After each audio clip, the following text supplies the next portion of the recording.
This week's Just You Award goes to Harrison Wilder. His podcast is called Success Sundays with Harrison. What I love about Harrison's podcast is, number one, it's so helpful.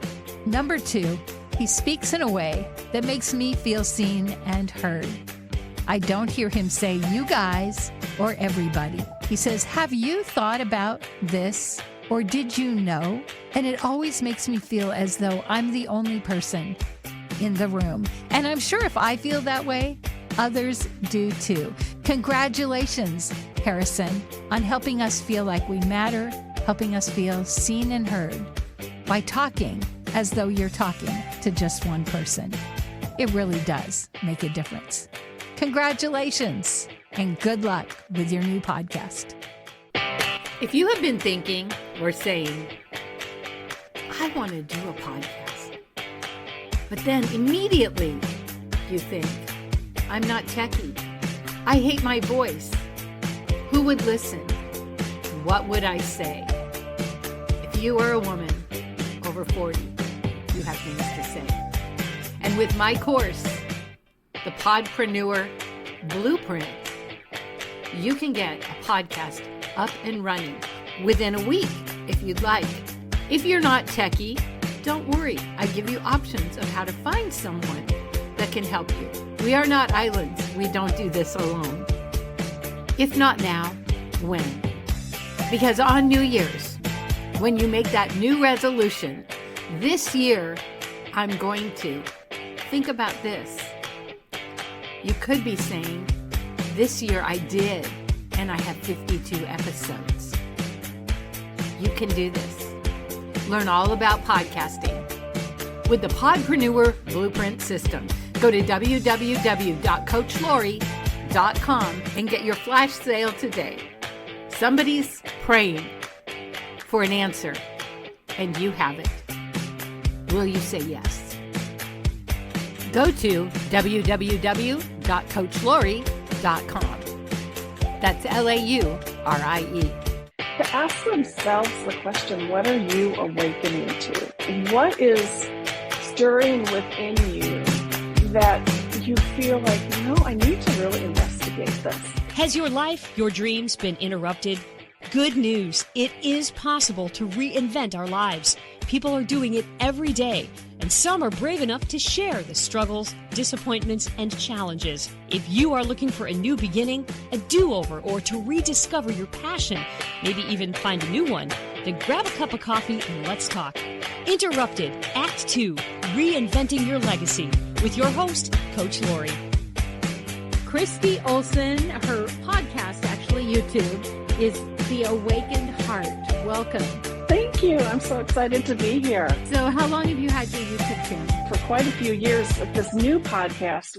I just started it with a co-host, and we just started that this year. So we're only a couple episodes in. We both have done previous solo podcasts, but this was a joint one, and we're doing video this time. So that's really the difference. So it's live. Mm-hmm. How is that? It can be intimidating. From the beginning, we decided we just want to be ourselves. And we wanted it to be raw and unfiltered. We're just going with it. Sometimes we might have to do some pre-recording for scheduling purposes, but for right now, it's been working, and we want to engage with people while we're on the podcast. It's more like it is a podcast and video, but we kind of think of it even as a talk show kind of feeling. So we're hoping as we build and grow our audience that more women will want to participate and ask questions while we're live. Right now, they are asking a few, but they're kind of just watching and waiting to see, I think, how this is going to go. But we love doing it. And I think it's a great way for women really to share their voice and share what's going on in the world. Do you think having the previous podcast experience is what is kind of giving you the confidence to just go live? I think that's so amazing. Yes, I agree. I think if you were new to this, it's probably not the best idea. We have been doing it for many years, and I think that just seemed like the next evolution of who we are. But yes, you do have to have your confidence, and you have to kind of know where you're going and what works, what doesn't work. So it's a little different, but yes, our previous experience of doing years of standalone podcast definitely gives you more encouragement and some boldness to keep going. What made you decide to go with a co-host versus on your own? That's a really good question. And I think the thing that we brought to the table was we kept having conversations between the two of us.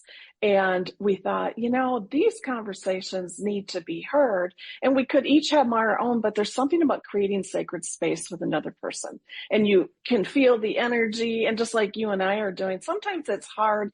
If you're in an empty room, you feel like the energy level is hard. You're interacting with yourself, but to be able to have a co-host, we can kind of feed off each other. And we found that to be, number one, more fun, and number two, more conversational and more natural, because you can actually interrupt the other person, ask a question, ask them to clarify for our own purposes. We're just having more fun doing it together. We call radio theater of the mind because we act like we're having a party and we're often the only one in the room. Mm-hmm. Exactly. And we just felt, it's a new thing. Since we're doing the video live, there's something to people seeing us. And with COVID for so long, we couldn't get together.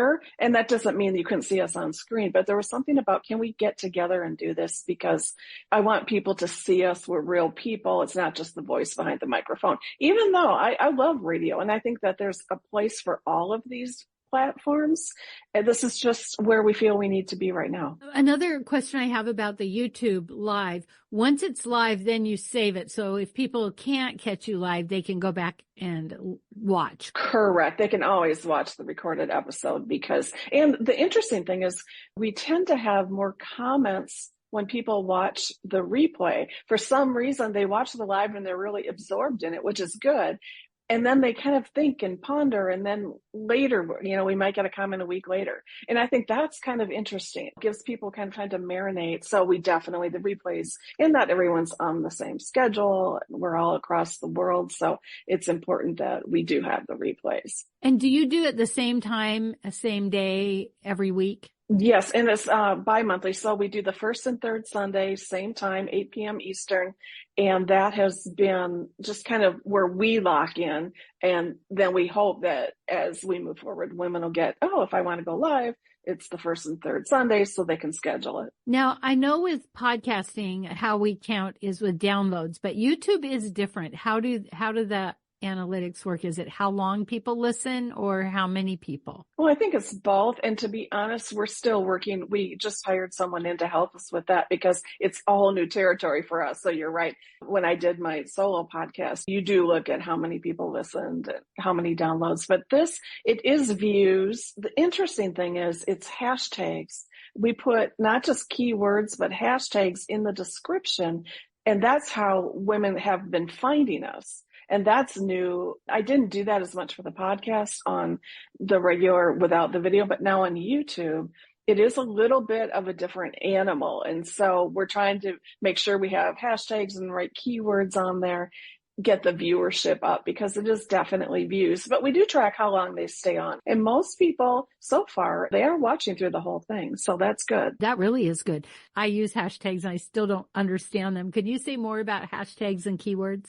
Sure. And again, I am not the expert. I know enough that we have to use them. So that's why I do advise people, if you're not sure, hire someone to help you because this is all new to us. But the importance is if we want to capture an audience that is our tribe, that's what we're kind of calling our community, our tribe.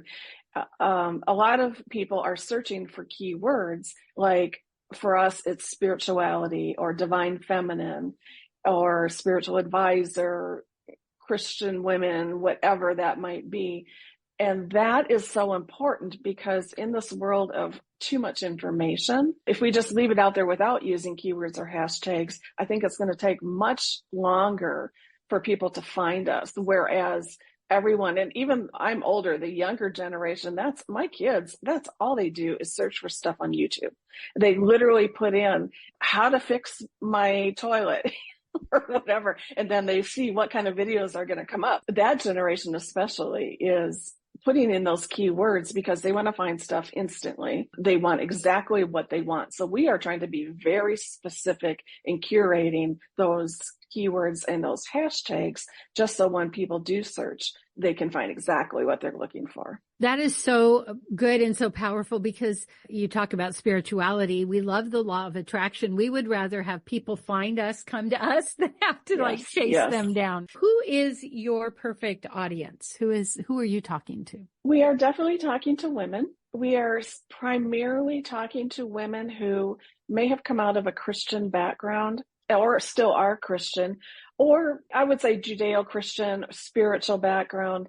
They know who God is. They have heard of Jesus, maybe, maybe not. The interesting thing is we're finding, and what started this podcast for us is we felt like religion today is an outdated patriarchal system. And those are the conversations we were having. So we're like, we need to have this sacred space so we can talk about a spiritual awakening that we believe is going on, talk about self-love and the divine feminine, and let women know they're not alone in this place, because a lot of women we found are searching when we have these private conversations. They were saying, oh, I used to go to church, but it was all male ministers and there was no place for me, or they only wanted me to work in the daycare or in the kitchen. There was this patriarchal theme, which is everywhere, right? Let's be honest. And it was especially in religious organizations.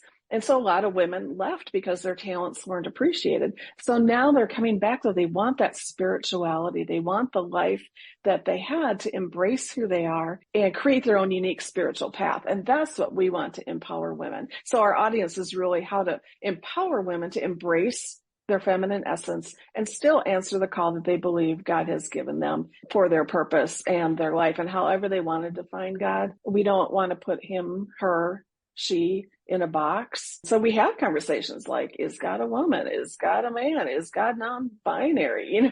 What does that look like? And that's been our core, is to get these women. And I would say they're all ages, but I would say they're mostly in their 40s on up, because they've had a life of maybe trauma or hurt in the church, and now they're looking for something else in their second stage of life. So it sounds like two things, well, three. You're bridging a gap of going from being a Christian to absolutely not being a Christian. You're finding that middle ground. You're saying you're not alone, which that is what I've been hearing also, Kristi, in so many of my interviews. And you're building a community. The community piece is important, because when you've gone through anything, whether it's trauma or whether it's just feeling lonely or not included, you need to find a space that you can connect. Even if you stay silent and watch from the sidelines, we all need that as human beings, because we are designed to be relational. And so our hope is we can create this virtual community and just let women know we hear you, we see you, we want your input. Tell us what else is going on with you so we can address it. When I listen to your podcast and I go, I want more of you, is there a web page or is there a place I can connect with you besides the YouTube? Each of us has, Dorothy Inez is my co-host. And I'm Kristi Lynn my name is Kristi Lynn Olson, but Kristi Lynn is my hashtag or my name. You can contact each of us individually on social media, or we have a Facebook group called The Awakened Heart. You can search on that and we can provide links to that if you would like. The biggest thing is I kind of play around. I'm on Instagram mostly at Kristi Lynn Olson. Dorothy Inez is on Facebook at Dorothy Inez. We also have this page on Facebook, The Awakened Heart. I did an interview with Dorothy Inez about Shine. I think it was early on. There's two things I know about her is The Awakened Heart and Prince. Oh, goodness. And the funny thing is I used to live in Minneapolis, and when we became friends, she was out in LA and I was in Minneapolis, and I grew up, I'm of the age where I actually grew up where Prince was hanging around, where we would hang around. And so we just connected on that level because we both had, let me be clear, she is way more obsessed and knowledgeable about Prince than I am. A lot of purple. Yes. She does it. We had that. That was kind of a connector. She's like, oh, you live in Minneapolis, do you know Prince? I'm like, oh, let me tell you my Prince story. Everyone in Minneapolis has a Prince story. So that was kind of a connector. But yes, she definitely shines when she talks about Prince, and she has the Shine Academy, and she's doing amazing things on her own. And we have been friends. And that was the other thing that I think is important about podcasting is this authenticity. And so she and I have been authentic from day one of our friendship, which has been almost 15, 20 years. I can't remember how long it's been. We really connected on one thing, but then we shared the ups and downs all these years about things that have gone well for us, things that didn't go well. And we felt very blessed and very lucky that we actually had someone, at least, that we could be authentic with and talk about. And so that was another thing that between the two of us, we're a good pair. I'm a little more reserved from who she is, and yet she brings out the boldness in me, and then I can equalize what she's saying. We listen well to each other. We can disagree, but we want to talk about, well, what does that look like? And we accept. We don't just tolerate, we accept each other. And I think that's another thing that is important for podcasting, that you're authentic and that you can really be accepting as opposed to just tolerating. There's enough negative chat on podcasts, to be honest. And so let's welcome the welcoming and the loving and just embracing everyone. And I love that you can agree to disagree, that you might not always agree, because one of the things in radio they say for a good talk show is to have some friction. And sometimes people, I think, take that a little far. But the friction is good because it kind of shows, there are levels, there are layers of where I'm at. And maybe we're in different places, or maybe we just have a different belief system. Correct. And it's so funny you mentioned that, because she literally, while we're live, I was talking about some spiritual concept. She's like, just a minute. She goes, I have never heard that. I'm going to fact check you. And so she was going online and fact checking me while I'm talking about it. And I'm like, oh, how is this going to go? But I was solid. She's like, oh my gosh, you're right. She goes, and listen to this, and so we really add that piece of, this isn't just two friends saying everything is perfect. Like she's saying, I don't believe you. I'm going to look that up. And we're strong enough in our friendship. We're like, absolutely. And you know what? We might never agree on this, or our theology differs here, but that doesn't mean we don't have the conversation just to find where each other is at and respect that. It's a good combination. That warms my heart, because I feel like in the past, how many years that those conversations have not been acceptable. And I have often felt silenced. And so to know that there's a platform where we can talk about and share and explore what we're thinking, what we believe is very inviting. It is. And as women, we have been silenced for millennials. Like it just has been thousands of years. I really believe we are in a season, and Dorothy Inez believes the same thing, that we are no longer going to remain silent. And if we are going to grow fully into the legacy that we want to leave, we need to start having these conversations. Everyone's not going to agree, but we can't also just fight every time we don't agree, or we can't say, I'm right, shut the door, and never move forward. I just think that's ridiculous. And so we're trying to create, again, that sacred space where we can say, I don't agree with you, but let me hear more about that. Let me understand where you're coming from. I just think we need to understand each other as opposed to judge each other from the get-go. I heard a really great quote from, you've probably heard of Dr. Amen. Mm-hmm. Yes. And he's partnered with Jim Fay, who is Love and Logic, Raising Kids. And they've just done a new book. And he says, let's get curious rather than furious.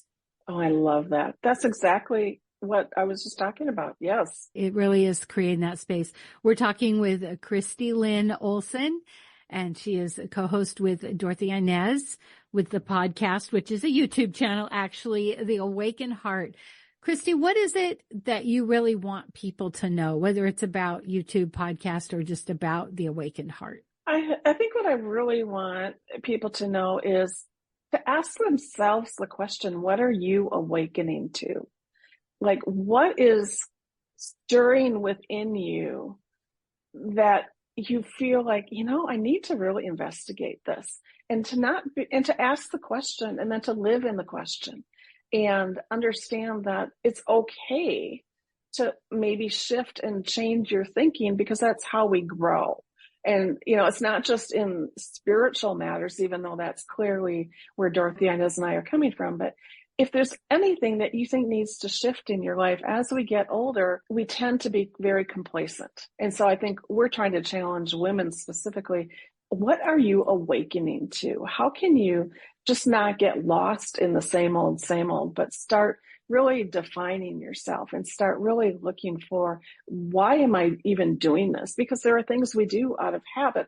sometimes out of necessity, but a lot of it is just habit, or my mother always did it, so I'm going to do it this way, or this is what I learned at church, so this must be the truth. And we put everything in a box because we want it tied up neatly in a bow. So I really want to challenge everyone. What are you awakening to? And if you don't feel you're awakening to anything, I want to challenge you to just even sit with the question, because something may open up for you that you haven't thought about for years. It could be a new second career. It could be a new relationship. It could be just how you deal with family members and friends. If we're not changing, we're not evolving, we're not living. If nothing changes, nothing changes. Correct. I agree with complacency, but there's something that also that I want to throw out and see what you would comment. Besides complacency, there's a fear, because if a woman stands up to some of these things, she might have a lot to lose. Really good question. And let me share a story about that. I started having dreams when I kind of was going through this second awakening, is what I call it. And I would have these dreams where my grandmothers and ancestors would come, and they were all around a circle of fire. They were just beckoning to me in this dream, and they were saying, the things that would have burned us will no longer burn you. It's time to rise up and speak. And that meant so much to me, because I guarantee you, even 100 years ago, some of the things we're talking about, a woman would have been literally burned at the stake, correct? We kind of have that fear in our DNA about, I have everything to lose. I'm just going to be burned for this, whether it's in the workplace, whether it's in a social situation. And believe me, I have been burned in all of those places. I think you get to the point where there's a quote, and I am going to mess it up, but the gist of it is it more painful to stay the same or more painful to change? Because sometimes changing can be fearful, but if you stay the same, nothing, like you said, nothing's going to change. How do you really want to live? Like, even it can be scary, but it won't change if you don't make a decision. Make a decision to step out and just see what the potential and possibilities are. Maybe you're going to fail. Maybe you will get burned, but I think it's better now for women. It's not perfect by any means, but we're really no longer forced to marry for political status, or we have more options available to us. Even 30, 40, no, it was longer than that. I remember a woman, Marilyn Carlson, who started Carlson Companies, Carlson Travel Agency, big hotel chains. She said when she started her career, she was not allowed to have a credit card because she was a woman. And you couldn't own property. And she's maybe only 20 years older than I am. I believe now we can all have credit cards, we can buy homes, we can do more. And so we have to get rid of that notion that we're going to be burned if we step out of the traditional system and things that are keeping us from dreaming bigger. There's that saying, what if I fall? And the person says, well, my dear, what if you fly? To me, it's like, yeah, what if? But I also know a lot of people say, this is what I hear a lot, don't be afraid. It's like, no, you're going to be afraid. Can you do it afraid? Can you explore? Can you look into it? Can you take a baby step afraid to see if there is a next for you? Well, and fear can be a motivator. It's that fight or flight syndrome you hear about. And sometimes doing it afraid, it gets your adrenaline running, and you're not running from the dinosaur anymore who's trying to eat you. But we're still running because we're afraid. And yet there's an adrenaline rush. And then you maybe succeed in that little step, and that gives you more courage for the next little step. And I agree with you. It's one little step at a time. You can't just jump off the rails and the next day quit my job and I'm going to live on the beach and create this $1 million empire. You have to put some strategy behind that and have some balance there. But yes, I think there is a fear, but you're right. Live with the fear and do it anyway. There's a book even called that, Feel the Fear and Do It Anyway. Kristi Lynn Olson, her podcast YouTube channel is called The Awakened Heart. Thank you so much. Thank you for having me. It's been a great conversation. If you love this podcast, here's a big ask. Will you share with your friends and family, subscribe, give us a review, and a 5-star rating so that others looking to reinvent their lives will be able to get the help they're looking for? Thank you in advance.